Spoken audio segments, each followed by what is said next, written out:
Добар ден, почитувани. Ова е стартот на најновата Телма амбуланта. И Македонија зафати светскиот тренд за слабење со лекови за дијабетес кои го потиснуваат чувството за глад.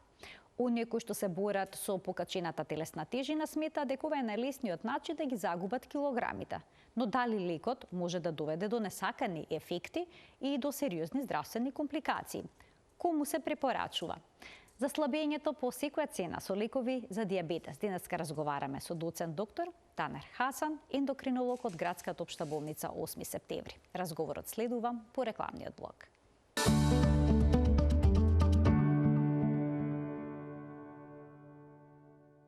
Многу јавни личности во светот, но и кај нас, се пофалија дека ослабеле, ги загубиле килограмите со помош на лекови за дијабетес.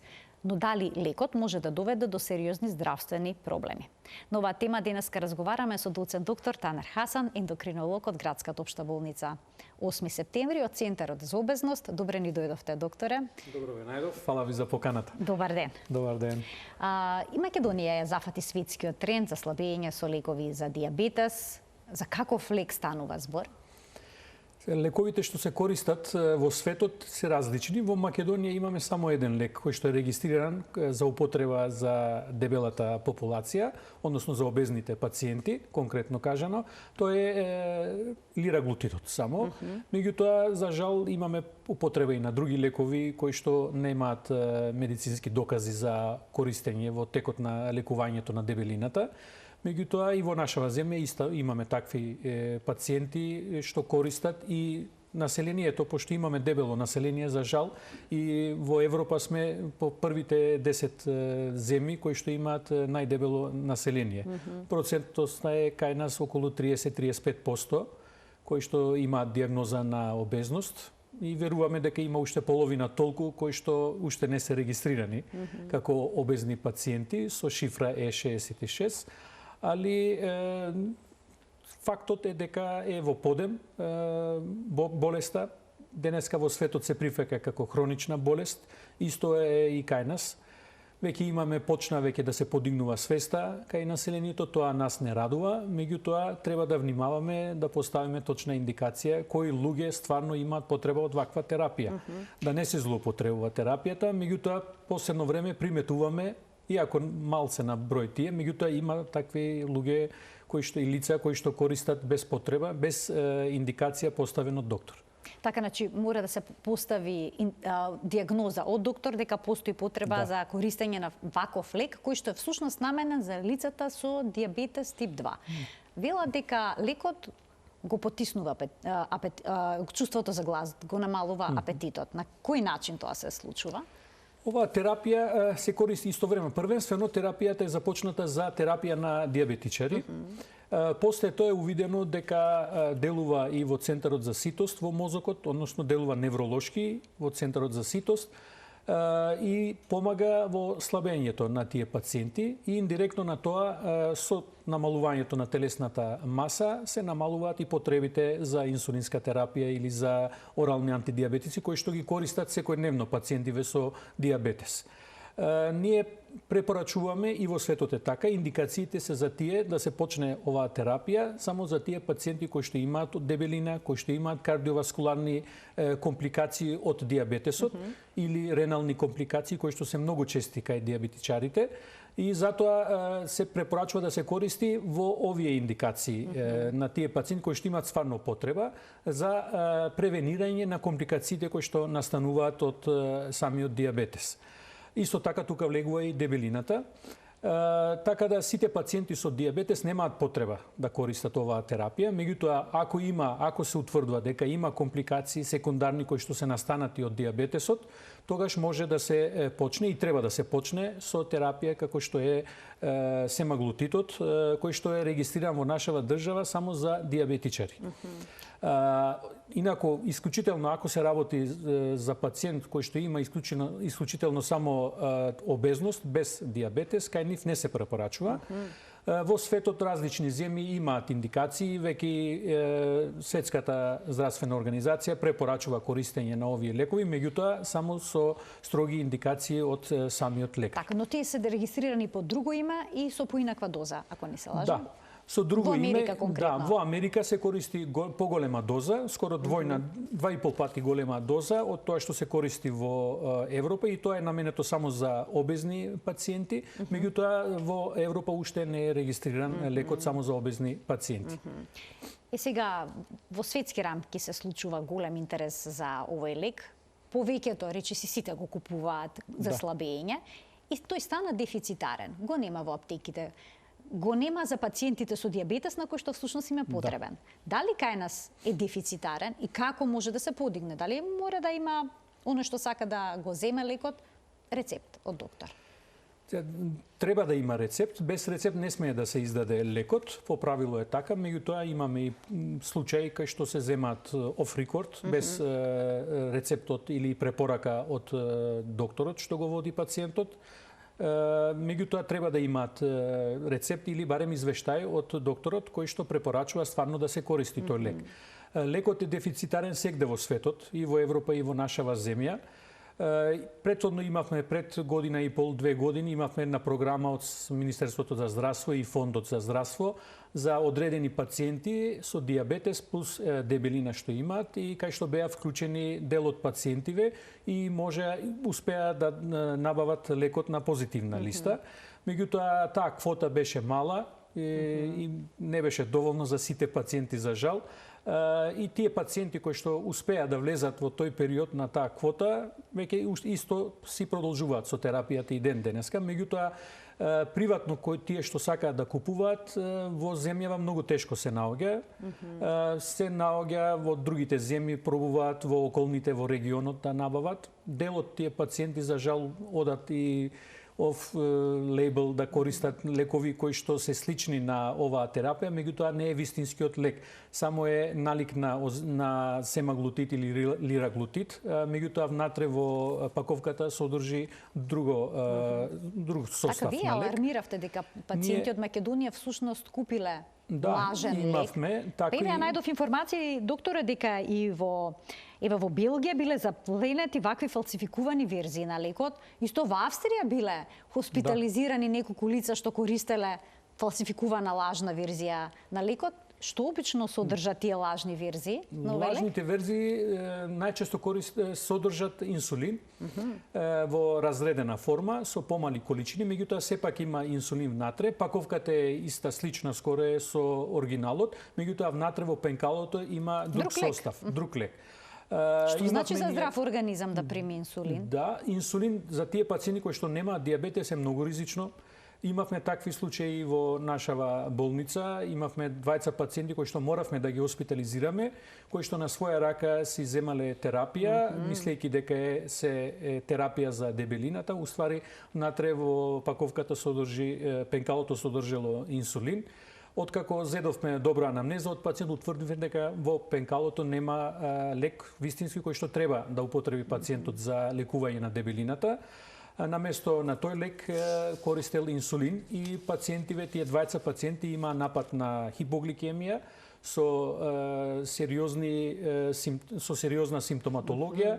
Тоа е многу опасно. Да, многу опасно по живото загрозувачка состојба е тоа, и 2 од тие пациенти моравме да ги хоспитализираме неколку дена во болница, да ги стабилизираме, па после тоа да ги испишаме од болница. Имавме такви случаи, во светот има многу такви случаи, затоа тие пациенти кои што купуваат на своја рака треба да внимаваат од каде купуваат, мора да бараат фискална сметка ако купуваат од некоја аптека, за да може и ако има некој фалсификат, ако се работи за некој фалсификат, да се има можност да се утврди од каде потекнува, од каде е набавен лекот, за да може благовремено да се действува таму со органите кои што треба да ги контролираат.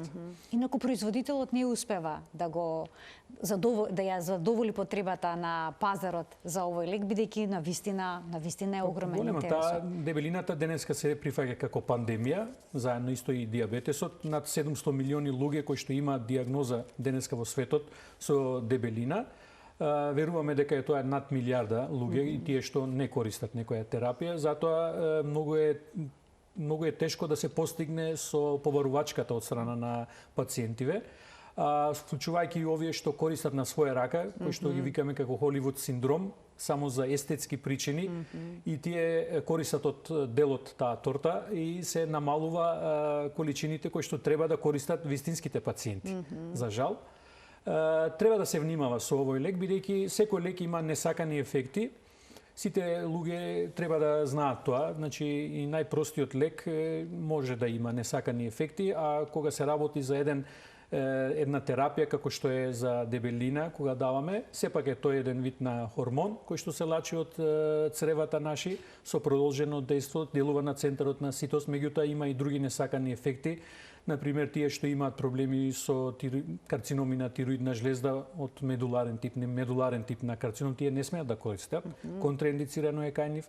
Исто така тие пациенти кои што имаат проблеми со жолчката, кои што имаат каменна жолчка, и тие треба да бидат многу внимателни, бидејќи состојбата може да се влоши кај пациентот.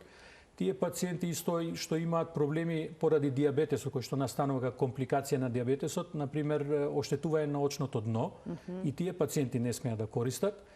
Исто пациенти кои што имаат чести напади на панкреатит, например тие што користат панкреасот, што користат повеќе количини, не конзумираат алкохол повеќе, имаат вакви напади на панкреатит, и таму треба многу да се внимава кога се користи овој лек, бидејќи може да го провоцира тој напад на панкреатит. Значи има категорија на лица кои што не смеат да го користат. Да, овие се спаѓаат во групата. И не може безгрижно да го земе секој што сака да загуби дел од килограмите. Има апсолутна контраиндикација, како што е карцином на тироидна жлезда, на панкреатит, ако има, и релативна контраиндикација, меѓутоа сепак се тие контраиндикации. Не смее да се даде кај тие пациенти. Во тие случаи. А може ли да доведе до сериозни здравствени последици? Па ако има во анамнеза, ако има вакви некои состојби, клинички состојби пациентот, например панкреатитот ако се активира, панкреатитот е животозагрозувачки, може да го изгуби животот пациентот.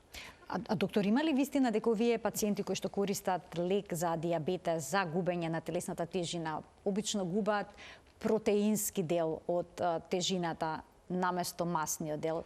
Значи губат мускулна маса. Да. Што претпоставам дека не е посакувано кај нив. Да. Слабењето е процес, тоа е физиолошки процес кој што не може да настане преку ноќ.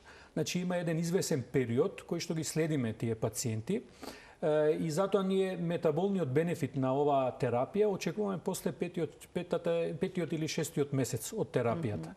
До тогаш најчесто првенствено, и во секоја диета е така, првенствено течностите се губат од телото, после тоа почнува масното ткиво. Додека дојде времето за губење на масно ткиво во телото, тоа најмалку треба да помине најмалку 2 до 3 месеци.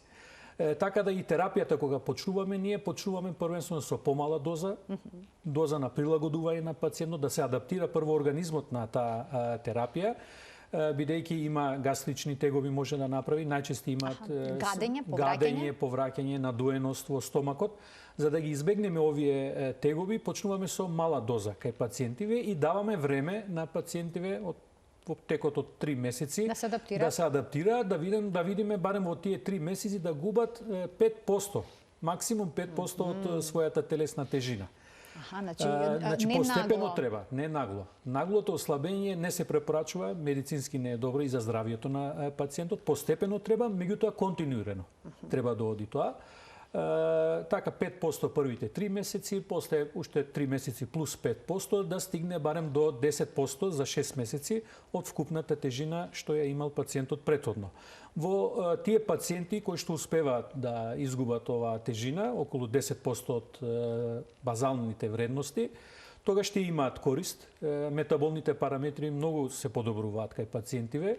Се работи за регулирање на гликемијата.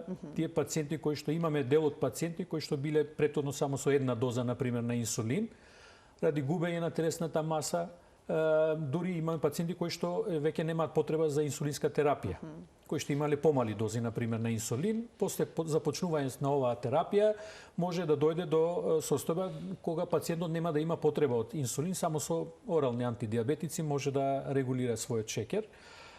Ние секојаш препорачуваме за метаболен бенефит најмалку 10% да изгубат пациентите, за да биде дијабетесот во ремисија да застане прогресијата на болеста, да се спречуваат благовремено компликациите од самиот диабетес, да се спречат кардиоваскуларните најбитни што се компликации, пошто смртност на сите пациенти со диабетес зависи од кардиоваскуларните компликации. 90% од пациентиве боледуваат од диабетес, меѓутоа за жал умираат од кардиоваскуларни компликации, било да е тоа срцев удар, мозочен удар или проблеми со периферна циркулација. Сите тие делуваат штетно на здравието. Докторе, споменавте дека овој лек понекогаш се дава и кај лица кои што имаат зголемена телесна тежина, значи обезност, а немаат шеќерна болест, односно немаат диабетес. Но колкав треба да биде индексот на телесна маса за да препорачате кај тој пациент ваква терапија? Во диагноза обично тие се општи параметри кои што ги користиме. Алатки секој лекар во својата ординација користи тоа, тоа е индекс на телесната маса и најчесто и обем на струк.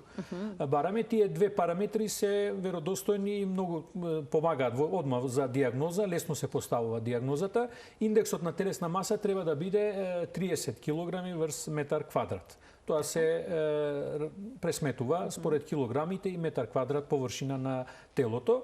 Исто така и обемот на струкот. За европејците, кај жените треба да биде под 80 см, за мажите под 94 см. Без разлика на висината, доктора? Без разлика на висината, пошто абдоминалниот, зборуваме за обем на струк.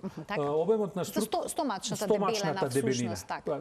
Пациентот може да ја биде висок, меѓутоа без разлика ако има стомак, абдоминални висцерални масти, тоа се кажува, сепак има ризик за кардиоваскуларни компликации и за други компликации од самата дебелина.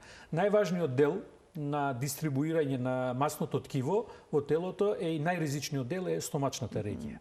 Значи пациентот може да има индекс на телесна маса над 30, што ни е доволно за поставување на диагноза, меѓутоа ако нема обем на струк поголемо од 94, тој има многу помал ризик во споредба со тој пациент кој што има исто така изголемен обем на струк. Затоа сега парадоксално можеме да слушнеме и за термин здрава дебелина, што е малку чудно, но да, всушност парадокс е тоа, да, здрава дебелина, има такви пациенти, ние тоа прифаќаме, меѓутоа треба да се знае. Кај што рамномерно се тоа распоредено, ама тоа е известно време тоа може да се одржи, меѓутоа после некое време и тие пациенти кои што во наводници кажуваме дека се здрави дебели, после известно време и кај нив почнува пореметување, зголемување на овие пентаболни параметри кои што се штетни за организмот.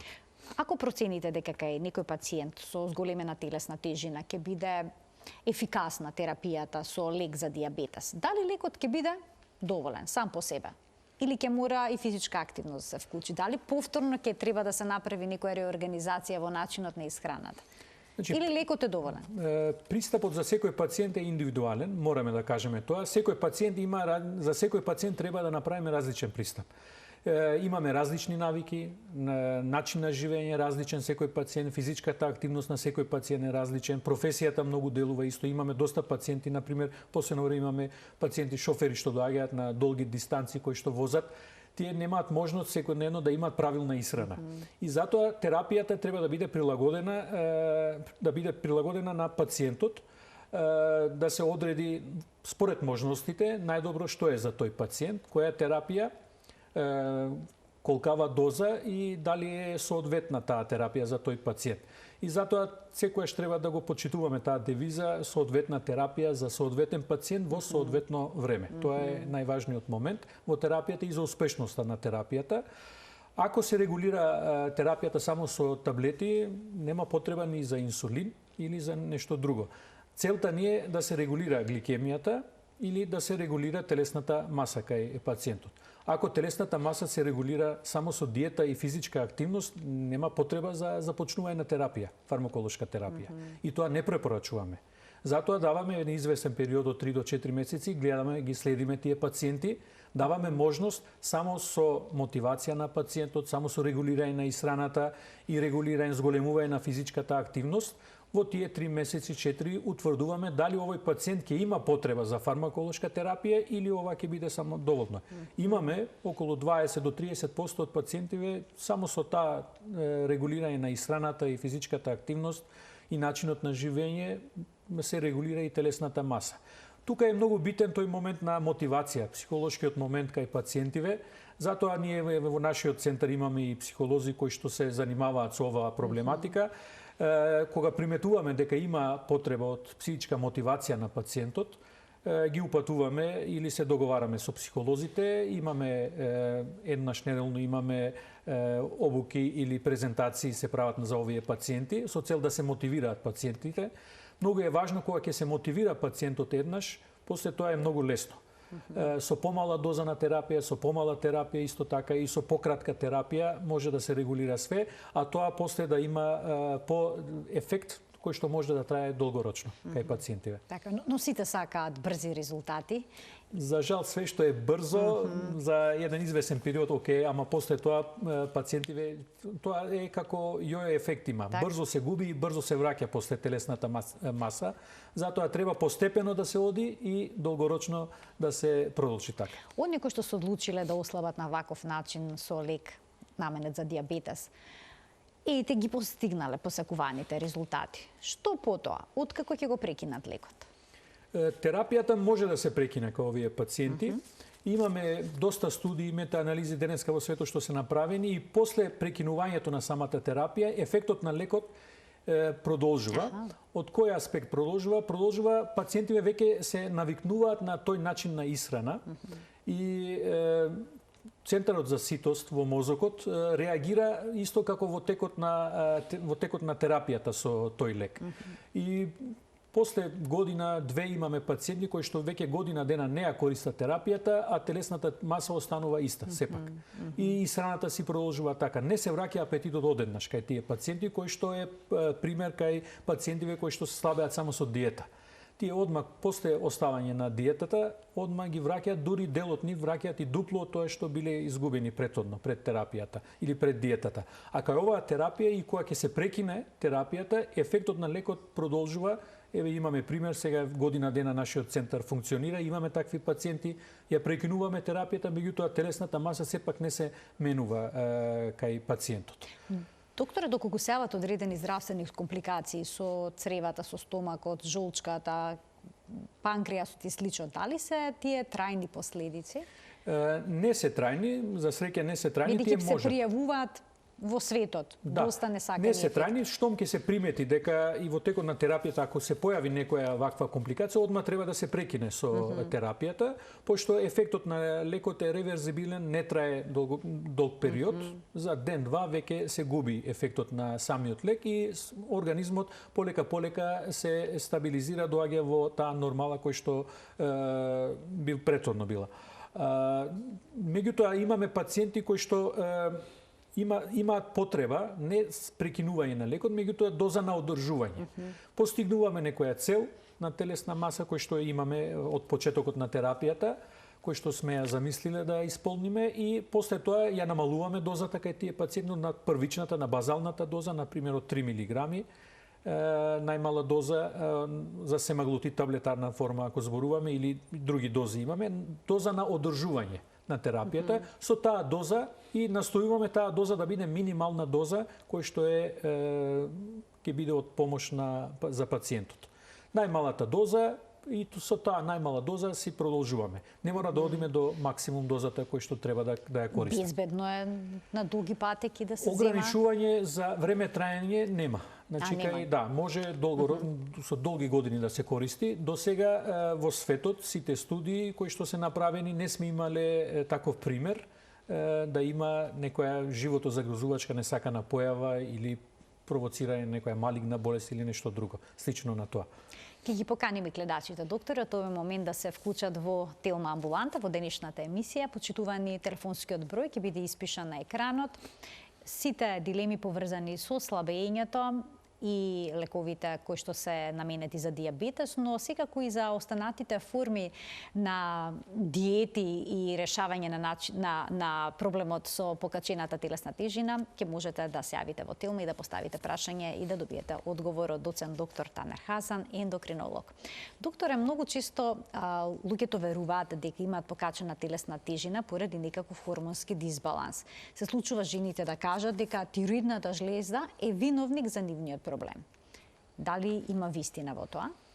Не, одма да кажам дека не е вистина тоа. Ние како луѓе сите сме така и јас исто бараме некоја причина за да се оградиме од нашиве обврски или на тоа што треба да внимаваме ние, за жал. Нема ни една ендокрина жлезда која што е поврзана со дебелината. Дебелината е директно поврзана. Има мултифакторијална болест, делува и генетски фактори, има начин на исхрана, животните активности, физичките активности. Меѓутоа, најповеќе што делува е исхраната. Вие, ако не внесувате поголеми количини на калории од колку што трошите, не е можно да се добие во телесната маса. Меѓутоа, сепак треба да се направат некои испитување кога доаѓа пациентот, директно да не се почне со терапија. Првенствено се прават и испитуваја хормоналниот статус на пациентот, состојбата на тироидната жлезда обавезно се проверува. А ако има некое отстапување во тие нормални вредности, зборувам за хормоните, првоцвено треба тие да се регулираат, па после тоа да се започне со терапија. Исто така треба да се проверат и метаболни параметри, липидниот профил на пациентот, кардиоваскуларни компликации, дали има диабетес. Тие пациенти кои што користат инсулин, ако се почне со оваа терапија за слабење, треба инсулинот да се намали дозата на оралните антидиабетици треба да се намалат, бидејќи може да влезе во хипогликемија пациентот. Затоа на сите овие моменти треба да се внимава кај пациентите, после тоа да се започне со терапија. Доктор, имат ли повеќето пациенти со покачена телесна тежина и покачен инсулин и инсулинска резистенција, дали пак таа може да води кон огромно чувство за глад и прејадување, па од тука и дополнителен проблем со дебелина? Значи, нивоата на инсулините е право пропорционално со дебелината. Скоро кај сите пациенти, 99% тие што имаат прекумерна телесна маса, имаат и зголемени нивоа на инсулин, на гладно и после оброк, исто така. И тоа значи дека повеќе ќе им се јаде, доктора, ако имаат зголемено ниво на инсулин? Инсулинот е анаболен хормон. Ние инсулин даваме на слаби пациенти од диабетесот кои што слабеат, кои што не биле контролирани долго време и поради шекерот слабееле. Неконтролирано слабење и тоа не е добро за пациент. И даваме после тоа инсулин за да добијат тежина. Анаболен хормон отвара апетит инсулинот. Што повеќе инсулин, повеќе апетит се отвара. Тоа прифаќаме, тоа е точно и кај сите е така. И после тоа се влегува во еден зачарен круг, кај што не можеме да застанеме. Затоа тој круг треба негде да се прекине. Дебелината е првата причина, замастената јетра е исто така причина и замастено мускулно ткиво. И тоа е многу значајно, веќе последно време во светот се зборува за замастено мускулно ткиво. Пошто инсулинот делува во мускулите, а мускулите се хранат само со јаглени хидрати. Ако инсулинот не делува како што треба, тие јаглени хидрати не можат да се користат од мускулите. И се акумулира во телото, повеќе количини на јаглени хидрати се акумулираат во вид на масно ткиво. Се акумулира како масно ткиво и после почнува дебелината само по себе. Имаме гледачи, ќе им дадеме предност. Добар ден. Добар ден, повелете во програма сте. Јас сум во програма. Да, ве слушаме одлично, повелете. Поздрав до емисијата и сакам да го прашам докторот. Јас сум со тип 2, не ми е многу висок, почнат со 7,4. Сега ми е 5, нешто. Пиеше глукофарнаш, а сега нешто имаше проблеми со тој. Сега ми го смија сиофор. Дали треба да ги употребувам овие лекови? Сакам да ми каже докторот дали се добри или нешто друго да тражи. Добро, ви благодарам. И пријатно. Ви благодарам за вклучувањето, пријатно, малку надвор од темата, но секако... Да, за диабетот се работи. Да, добар е лекот, метформинот, има различни форми. Може секој од нив да се користи, зависно од потребата на пациентот и дозата може да се одреди. Таа е прва линија на терапија кај секој пациент, посебно тие што се малку со прекумерна телесна тежина, кај нив се препорачува за користење. Кај тие со инсулинска резистенција, за тоа што сега зборувавме, да, за намалување на инсулинската резистенција. Меѓутоа, само по себе инсулинската резистенција не се лекува со таблети или со фармаколошка терапија. Причината за тоа е дебелината. Дебелината треба да се лекува, а не инсулинската резистенција. Значи треба да се намалат килограмите и тогаш ќе се изгуби претпоставен потребата и за лекот и за терапијата. И за лекот, да, исто. Така да има доста такви пациенти кои што доаѓаат во нашиве поликлиники и бара терапија само за прашуваме зошто ја бараш оваа терапија, инсулинот ми е висок. Значи само за инсулинската зголемување на вредности на инсулинот не се дава терапија, тоа треба да знае секој и сите наши доктори и семејни лекари и пациентиве. Ако пациентот заедно со инсулинската резистенција има и покачени вредности на шекер во крвта, тогаш се почнува. Меѓутоа, само за инсулинот не се дава терапија. Причината за тоа е дебелината, треба дебелината да се намали. Ако треба за дебелината да се даде терапија, не за инсулинот. Така, јасно, значи да се намалат килограмите за да се реши проблемот. Причината треба да се отстране, а не инсулинот. Ајде да ги вклучиме и останатите гледачи во денешната емисија. Добар ден за следниот од нив. Добар ден, ве слушаме, повелете. Поздрав до докторот и вас во студијата. Јас сум диабетичар 20 години. Така. На инсулин сум некаде 10 години. Земам по 20 единици на сабали и на вечер. Сега сакам да опрашам докторот дали имам гојазност. Ја имам 1,84 сантиметри сум висок и имам 92 килограми. Значи 1,84 92 килограми, ако да, 92 килограми, а 1,84 сум. Добро, а имате стомак? Па мало нешто имам. Мерење, го слушав докторот, према мерењето имам 100. Добро. Значи ви интересира дали имате проблем со дебелината? Да, дали можам да се вклопам во оваа ситуација како што слушам докторот, дали сум дебел или можам да влезам во таа и кај можам да го најдам докторот? Така. Ви благодарам за вклучувањето, се ќе ви биде објаснето, повелете доктор. Да, обем на струкот е 100 сантиметри, како што кажа, гледачот е малку над тие референтни граници, 94 е за машката популација, он има малку абдоминална дебелина, меѓутоа во однос на висината и телесната тежина спаѓа во групата на преобезни, со прекумерна тежина, меѓутоа не е уште во таа група на обезни, кај што е индекс на телесна маса 30 или поголемо од 30. Така да овие пациенти треба да внимаваат малку повеќе на исраната, за да се спречи прогресијата на болеста. Ако се внимава со исрана во овој период, исраната и физичката активност многу помага. Дури во овој период дури не препорачуваме фармаколошка терапија, само со исрана, физичка активност. Промена на животниот стил. Да, животниот стил треба да се промени и долги години нема да има проблем пациентот и многу помалку ќе се покачат вредностите на шекерот и помалку варијации ќе има на инсулинот во телото, во крвта.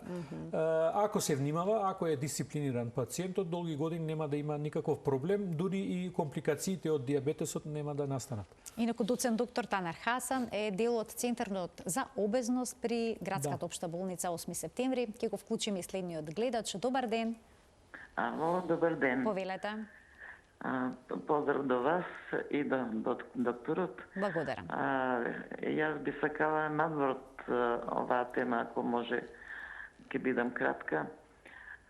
Јас сум диабетичар тип 2. Примам терапија, таблетарна терапија, после доручок и после ручек. И сега проблемот шо е? Кај мене за време на короната поминав ги сите фази и уште тогаш почнав да ја губам тежината. Меѓутоа, гликемијата секогаш беше добра. Исклучиво периодот кога имав бронхопневмонија, морав да примам декортин и шемата по шема и почнав да го качувам шекер. Прекина се терапијата со декортин и се нормализира шекер. Меѓутоа, ја веќе година и повеќе континуирано слабеам. Дојдов до 23 кг. Симнав телесна тежина.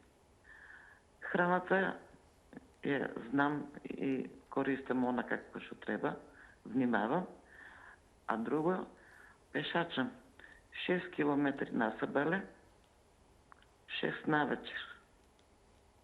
Тоа ми е секој ден, дали ладно или топло. Так, секогаш сте физички активна. Да, така. Цело време го тоа правам и не прекинувам нон-стоп. И може ли доктор да ми каже што е причината за толку голема тежина за добро, не е краток период, скоро 2,5 години, да ги изгубам тие килограми. Така, ви благодарам за вклучувањето во програма. Повелете, докторе. Значи, физичката активност, диетата делува на слабење, ако има прекумерна физичка активност, отколку што има потребата, и тоа може да делува негативно во намалување на телесната маса. Меѓутоа, треба да се бара и друга причина. Значи, треба да се провери апетитот кај пациент, дали има апетит, дали сака да јаде или е само со диета ги губи овие килограми, пошто има пациенти кои што немаат апетит. Кај тие што немаат апетит, кои што имаат проблеми со исхраната, не можат да внесат барем тие нормалните количини кои што треба да ги внесат во текот на денот, кај нив треба да се бара друга причина. Дали е тоа некоја хормонална причина или гастроентеролошки некоја друга болест со желудникот, со цревата. Првенствено таквите пациенти ние ги упатуваме на гастроентеролог да се видат, да се бара друга причина за слабење. Обично има други причини, ако се најде, се утврди дека се работи за друга некоја причина, тогаш треба да се реагира таму. Таму, да се пронајде проблемот и да се третира. Уште еден гледач ке вклучиме. Добар ден. Ало, добар ден. Повелете, во програма сте. Поздрав до докторот и поздрав до вас многу. Ви благодарам. Во Телма Амбуланта. Сакам да прашам, јас сум пијам за шеќерот метформин од 500, еднаш на ручек, ама меѓутоа имам јас и стероидна. Сега телесната тежина малку ми е прекумерена, јас немам многу голема висина. Така. Во обемот мислам дека ми надминува над 100, а телесната тежина негде ми се движи до 85-6. Вака сум подвижна, преку целиот ден се движам, идам во село, натаму, наваму и многу, онака, мислам дека се хранам здраво, меѓутоа тестенините многу ги сакам. Аха, така, тестинини многу сакате. А на која возраст сте, само ќе ве прашам, ако не е тајна? 65 години. Така, ви благодарам, ве прашувам, бидејќи имам едно прашање кое што е поврзано исто така и со возраста и неможноста се симнат вишокот на килограми. Ви благодарам за вклучувањето во програма. Повелете, доктор. Да, пациентката или гледачката, пациентка викам, али самата кажа дека се храни повеќе со тестенини. Тоа не се препорачува. За жал, во нашево поднебие тука имаме обилие во се користи многу тестенини. Сакаме да си седнеме и да си земеме големо парче леп, 2-3 парчиња леп со ручекот, до ручекот, вечерата. Да, најбогат извор за јаглени идрати, за жал, кој што е главна причина за дебелење на населението. Така, количината на тестенините, тоа не е здрава исхрана, како што вели гледачката. Здравата исхрана најповеќе што можеме да користиме во нашето подневие е медитеранската исхрана, кај што има многу минимални количини на тестенини. За жал, нашиот народ јаде само тестенини и главната причина е тоа и физичката активност. Тежината што ја кажа гледачката спаѓа во групата на обезни и во однос на телесна маса и во однос на обем на струкот. Спаѓа во групата на обезни пациенти кои што има индикација за терапија, ако не успева со диета и со физичка активност, да зема користи терапија со лираглутид, кој што е кај нас дозволено во Македонија. При да го вклучиме следниот гледач, само накратко, дали жените кои што се во менопауза имаат поголем проблем да ја регулираат својата телесна тежина? После менопауза поради хормонски некои промени во однос на естрогените. Може, меѓутоа ефектот на менопаузата врз дебелината е минимална. Многу малку и нема такви студии кои што ќе докажат, кои што докажале дека директно е поврзано со менопаузата или после известна возраст да се зголеми тежината. Обично ние знаеме дека кај возрастната популација дебелината е повеќе во споредба со помладата популација. Меѓутоа, последно време, последниве 10 години, 10-15 години, веќе приметуваме дека и во детската популација веќе има дебели деца имаме, доста. И полека детската популација се приближува на возрастната популација, за жал. Во светот е така и веќе и Светската здравствена организација алармира на оваа состојба и сите напори се прават да се спречи дебелината уште во детската возраст. Бидејќи што покасно реагираме, многу помалку ефекти има таа терапија и тие препораки што ги даваме ние. Меѓутоа, после известна возраст се намалува базалниот метаболизам, кој што делува на трошење на таа енергија што внесуваме. Тоа е факт, тоа е физиолошки процес, кај секога е така, се намалува физичката активност и тоа делува, овие се доволни после известен период луѓето да зголемат својата телесна маса. Имам уште двајца гледачи. Ким дадеме предност. Добар ден. Добар ден. Повелете. Вака поздрав до докторот. Ви благодарам. Јас сум диабетичар, примам 2 вида на инсулин. Едниот е хумулин, другиот е ова брзиот што е флеш шап или како го викаат. Јас. Ја не фаќам Така. него. Вака. Правам тоа 3-месечен што е, секој ми се зголемува све нагло и нагло. Последен пат ми беше 19,6 на 3-месечен, ми го зголемија инсулинот. Едниот 36 са бајле, па со флешапот 14 и навечер 26, а во меѓувреме примам лекови апчиња метформин од 1000. Сега ме интересира дали можат овие апчиња што ги збореше докторов и некти, не знам што се, да бидат нешто како да ви помогнат, разбирате? Така? Значи, за ова за што зговоревме пред малку, дали имате покачена телесна тежина и веќе ве прашам и вас? Па да, тежина имам, преку сигурно имам 130, ако не појде. Така. Добро, ви благодарам за вклучувањето во програма. Повелете, Овој доктор. пациент е идеален пациент за започнување на таа терапија, за слабење, заедно со паралелно ќе се продолжи терапијата за диабетес. Меѓутоа тоа ќе биде од користи плюс да се намали дозата на инсулинот што го користи што ја користи пациентот, затоа што ќе се намали полека ќе се намали апетитот, ќе се намали телесната маса и помалку ќе има потреба од инсулинска терапија со помали количини. Затоа ние настојуваме кога поставуваме индикација дека има потреба за инсулинска терапија, настојуваме што помали дози, со помали дози на инсулин да ја регулираме гликемијата, бидејќи што повеќе инсулин се дава, повеќе апетит се отвара кај пациентот. Тоа спомнавме и претhodно. Има одредени пресмети кои што пресметуваме за тој пациент, која е дозата која што е најоптимална за пациентот според висината, телесната маса, обемот на струкот. Не мора цело време да се зголеми дозата. Значи има една граница до каде можеме да ја зголемиме инсулинската доза. Значи не може бесконечно тоа Бесконечно. да расте. За жал приметуваме во праксава дека на секоја контрола кога доаѓа пациентот само се зголемувале дозите на инсулинот без да се распраша или да се испитува каде е причината зошто не се регулира гликемијата. Има две причини: или е недисциплиниран пациентот, не држи диета, нема физичка активност, или е предозиран со инсулинот. Значи, после одредена доза која што има потреба пациентот, ние бесконечно и да ја зголемиме дозата, нема ефект. Само ќе се зголеми апетитот на пациентот, повеќе телесна маса ќе има, а во основа диабетесот не се лекува така. И затоа на тоа треба да се внимава што помалку инсулин. Значи не е целта големи количини на инсулин. Со помали количини на инсулин да се регулира гликемијата. Така. Уште еден гледач ке вклучиме. Добар ден за него. Добар ден. Повелете. Јас сум диабетичар повеќе од 15 години, имам 64 години. Прво поздрав до вас и до докторот, до емисијата. Имам 64 години, пијам Сиофор од 850 сабали на ручек, а вечерта сум на инсулин Лантус 14 единици, мерни единици. А физички сум активна, пешачам по саат време секој ден. Гледам да јадам повеќе здрава храна, ама меѓутоа дали метаболизмот ми е многу брз и не можам никако да се поправам. Вие имате пак друг проблем, не можете да се поправите. Имам 60 кила, 64 години сум, 1,60 м висока. Така, ви благодарам за вклучувањето во програма.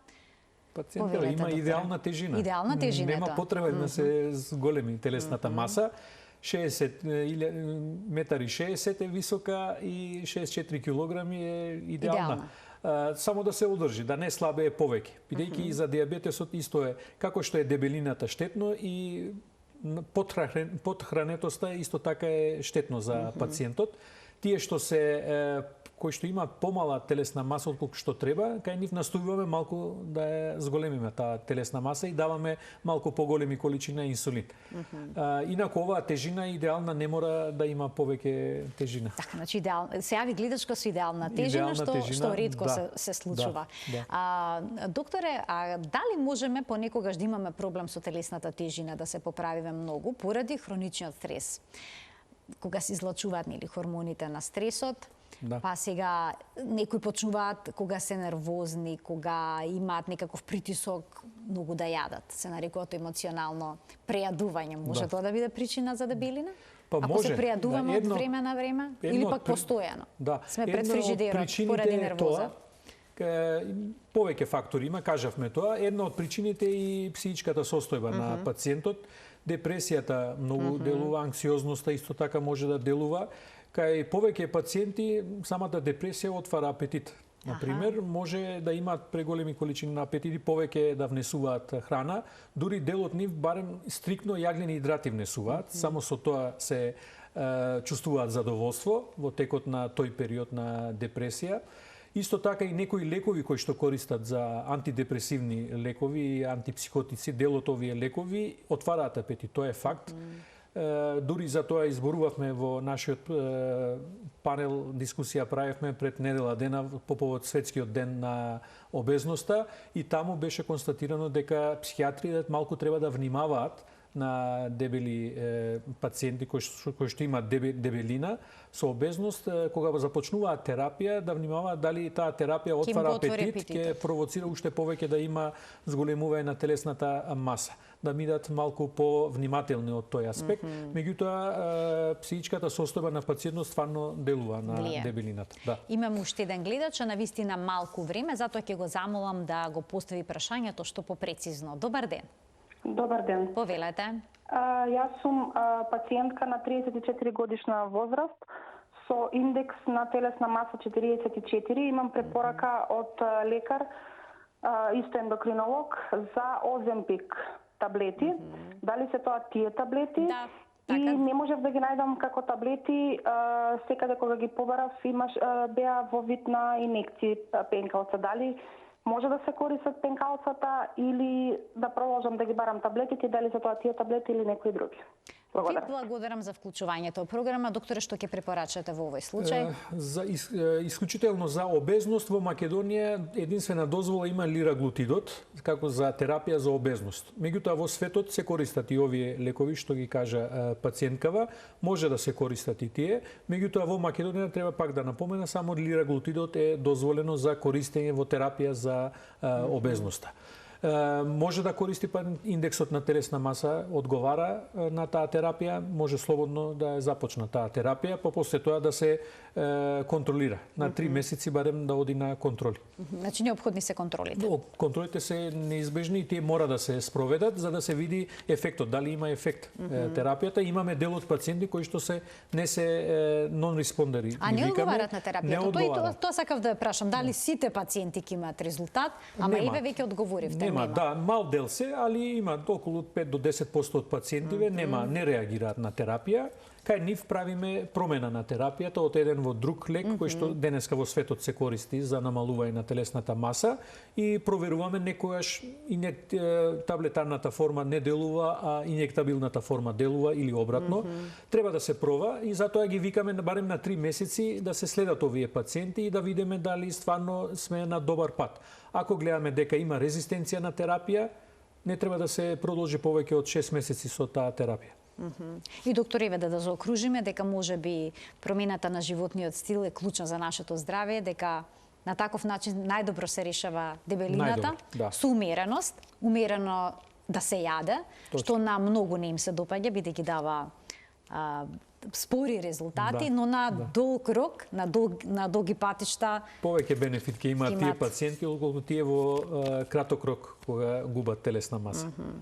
Ви благодарам многу за вашето денешно гостување и за појаснување на сите дилеми поврзани со оваа тема, која што е исклучително актуелна не само кај нас, се зборува во светот се повеќе и повеќе за ова. Ви благодарам и јас. Почитувани, тука заокружуваме денешната тема амбуланта, ви посакувам пријатен ден.